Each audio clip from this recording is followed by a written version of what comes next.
Hello, what up everyone? Welcome back to another episode of the podcast. Didn't want to disappoint you. So I'm putting out a video for 6 o'clock for you guys. So yeah. So this podcast episode will be talking about you know Squid Games. The new Squid Games that just came out, season 3. And another TV show that I'll get into it after this one, right? So, Squid Games. Let's start off from season 1 because there's a whole goddamn 3 seasons to it. So, thought I had a spider on me. I was about to freak the fuck out because I do not like spiders. But as I was like saying, season 1 of Squid Games, great fucking show, great season, I think. But if I have to put the seasons in order that I like, I don't know if season 1 would be number 1. It'd be on 3. It'd be season 2, then 3, then 1. Don't know why, but yeah. But anyway, season 1.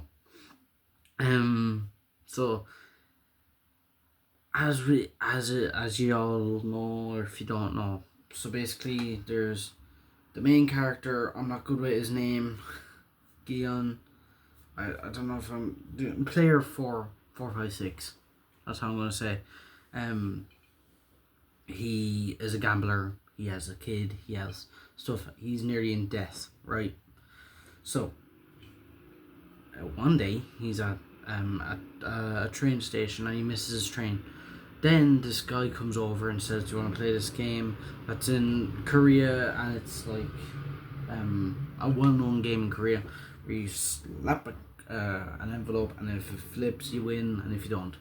But he kept losing and kept losing, and he keeps getting slapped in the face. Fun fact: when he's getting slapped in the face, he was actually getting slapped in the face because the director wanted it to be real. So basically, he was getting slapped in the face over and over and over again. And to me, I would be pissed off, or I would be just like done with it, because if I get slapped in the face like a million times, I'm gonna be like having a bad headache. I do not want a bad headache. So yeah. The other, so then basically the guy gives him a card, and it's a circle, triangle, square, right? So it shows him something and shows him where to go, shows him where to like do something. So basically he gets to some place, then he gets like in a car, and then he goes like, oh, and then he is in a random fucking place which has like nearly 456 players in it that are also in debt, and they have to do games. That's why Squid Games, and basically that's what really happens. But for season 1, I think like the plot twists and the fucking killings and the fucking thing is like good, right? But some of it fucking is sad to see. Some of it is sad. Some of it is like you get happy when you watch it, but then there's a part in it that makes you sad. But then you get happier again. Then you get sad again. Then happy, sad, happy, sad. Gives you all the fucking emotions, right? Gives you anger, because you do get fucking angry, and you do get happy, and you do get sad. Then you do get like fucking regret watching this and all this. But yeah, yeah. There's also a thing that I'd like to think about it for all the Squid Games things, right? Either if they look into the camera, if they look somewhere and they look at you, right? Or like look at the camera, right? Basically, we are the VIPs. Just saying. Like, if you think about it, we're enjoying this. We're liking these people dying, but we also don't want the main character to die, and we're like people might have been betting when they watched the show, like, oh, I bet he's not gonna do this. I bet you like this much money or something like that, right? That's making us feel like that we are the fucking VIPs. Just get that in your head. Think about it, right? And basically, it's a great fucking show, right? That happens in season 1, right? Season 2 comes. He's still alive. Basically, he is basically finished the Squid Games, finished doing it, but he wants to go back in and get the front man, basically. And the front man's like bit cautious, bit like, I don't know, I don't know if you should be in it, and then all that. And then he joins it again. Then more games happen. Then we meet new people, where we meet legend Thanos, and then where he's from, Bang Bang Bang, and his friends, and this mother and son, and this woman that's pregnant, and this guy that is the father of the woman that's pregnant. No, the father of the baby, who is the boyfriend of the woman that's pregnant. Sorry, but I fucking hate this guy. If you get to watch it, you will fucking see why. And there's this transgender, and they're great fucking acting by the guy that does it. I like them in it, and I'm sad for some people in it. So yeah, but yeah, season 2 is basically meeting other people, meeting other characters, but then a full-on war happens, and then that's the end of season 2. Then season 3, and it starts off by the end of season 2, and it's like basically a day after the thing that happened. So I would recommend watching season 2 and 3 at the same time, so you can get like the full shit. Because if you would watch it like a month after, I wouldn't be into doing that, because I think it's better to just watch it all in one. Then you get like, oh, this happened like just yesterday for this person, that whatever. And season 3 happens, and then I'm not spoiling the last season. I'm not spoiling anything of the season. All I'm just gonna say is heartbreaking, happy, and a good ending. Basically, that's all I'm gonna say. But there's a scene in it where someone looks directly into the camera and says something, right? It's about humans, right? And what he says in it makes it feel like it's a he, right? It's a he. It's like, it could be anyone, right? Like, they look into the camera, they say it, and they do their own thing, right? They start off doing their own stuff, right? So that happens, and when they look at you whilst they're saying it, it makes you feel like that he's like talking to us again, right? Basically saying whatever, and making us feel like crap, because we're like watching him and watching them like doing all this shit, and then you're feeling like, oh shit, the problem might be connected to us, basically. And the director of it is fucking phenomenal. He does great shit. Like, he says what to do. He makes them want to fucking do it. And the woman in the first season that was in it, the woman that the guy meets at the start, that was like putting the straw back in and all that. Funny story. She was laughing when he was like struggling to put the straw in, but luckily her hair was in the way. But you could see it in the clip. And there's also another fact about her. When she was doing this marble scene and she was like crying, she couldn't stop crying for like an hour or two. So she was in the moment whilst being in the moment of the movie, of the show. So yeah, basically that's it. But all I'm gonna say for the seasons of Squid Games, you done fucking great. Korean K dramas are fucking phenomenal.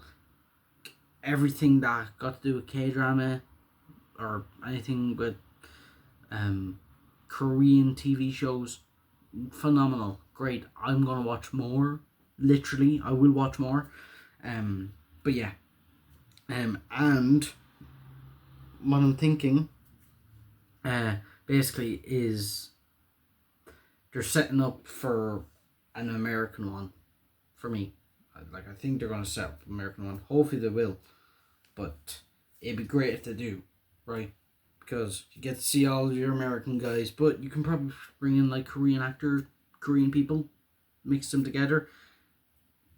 Half Korean, half American, put them in different ways and all that. So like some of them speak Korean, some of them speak English and all that. Some, it'd be nice to do that instead of like just American and fucking, But as the no, yeah, you could, but yeah, that's my little fucking review of Squid Games season 1, 2, and 3. So I love every fucking season of it, but like as I said, I would put like 2, 3, and then 1 in the order that I think is the rank. But yeah, anyway, next fucking thing that I'm gonna be reviewing is Ironheart. I bet you didn't see that coming, huh? But new installment of Marvel, new fucking TV show. Not the biggest hype up for it, but everyone is saying like they don't like it, they don't want to look at it. Little bit mean, little bit rude. I just think it's phenomenal. I think it's great, and a person comes into it and you're not gonna be happy about it, but he's gonna be in it, basically. So yeah. I can't really say who it is because I don't want to spoil it and I don't want to make other people get mad. I just want you to watch it. So yeah. That's why I do reviews. I don't want to spoil the ending, or I don't want to do like a spoiler like fucking thing, like spoiler alert or something like that. I'd rather you watch it, then come back and I'll make one probably soon. I don't know. But yeah, there's a whole bunch of shit basically. So yeah. But there's great shows, great things coming out. But Ironheart, great fucking episodes, great every single episode. So basically, the story about Ironheart is she's a woman that was in Wakanda. She makes iron costume, iron like gear, basically like Iron Man. And what Robert Downey Jr. said about Ironheart, and says like, if you don't like it, that means you're racist. I'm not gonna say that, but he says it. Like he's saying like, if you don't like the TV show, you're racist. I was like, whoa, fucking calm down, Robert. You're about to do Doctor Doom, so calm down. But yeah, season 1. Look, okay. Here's my take of different episodes. I'm gonna rank them. I'm not gonna say what happens in them. I'm only gonna say by the ranking. Right? There's 6 episodes. So there's episode 4 for. Well, should I do from 1 to 6 or 6 to 1? That's fucking tricky. But I'll do it from 6 to 1, right? 6, 3, 5, probably episode 4. No. Episode 4 for me. Then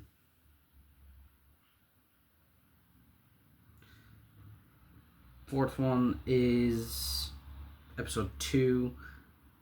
Third one is episode 1. And then episode 6 and 5 6 is this. No. Episode. No, wait. episode 6 is going to be number 1, and episode 5 is number 2. I'm not going to tell why, but I think when you get to see them, you're going to be like, oh shit, I like these fucking episodes more than the other one. So, yeah, I recommend watching these ones and then, you know.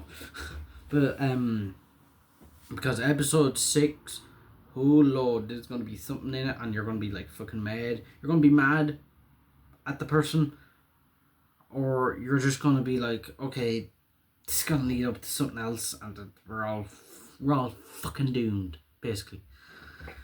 So yeah, yeah, that's my little review of Ironheart. I don't like to ruin it. I don't like Marvel is like, there's like some good stuff, some bad stuff, some good stuff. I'm gonna watch Fantastic Four soon. I'll say if it's like bad CGI, bad shit off of it. There's no bad CGI in Ironheart because Ironheart has great fucking CGI, great fucking stuff. And Robert Downey Jr. says like it's good and all that, and I think it's good as well. Not gonna lie, to me, I would watch it again. But I'm rewatching every fucking Marvel movie for my girlfriend because she hasn't seen any of them. So I'm watching every single one of them in order. Like the multiverse is one. So yeah, I had to watch them all in a way. So hopefully that goes well. And hopefully she likes some of them. So yeah. And I hopefully you all have a great week. This is going to be the end of the podcast. So yeah, sorry. But hopefully you all have a great week. Hopefully you do great. Hopefully you do magnificently well. And hopefully you have a good weekend. Hopefully you do good. But yeah, I'm going to leave it there. Have a great day. And basically keep doing what you're doing. And that's what's in there. Motherfucking out. That's what's in there. Ow. I'm doing the just do it thing. Just do it. Just do it. But I'm gonna say to you, that's what's in there. Motherfucking out. I'm gonna put motherfucking in the part sometimes for it. I don't know why, but I just think it's gonna be good for me because I'm like when I say it, it's gonna be better for me. But yeah, hopefully I'll have a great week, have a great weekend, and I'll see you next Friday or Saturday, hopefully. But yeah, see you later. Have a great day. Goodbye, everyone.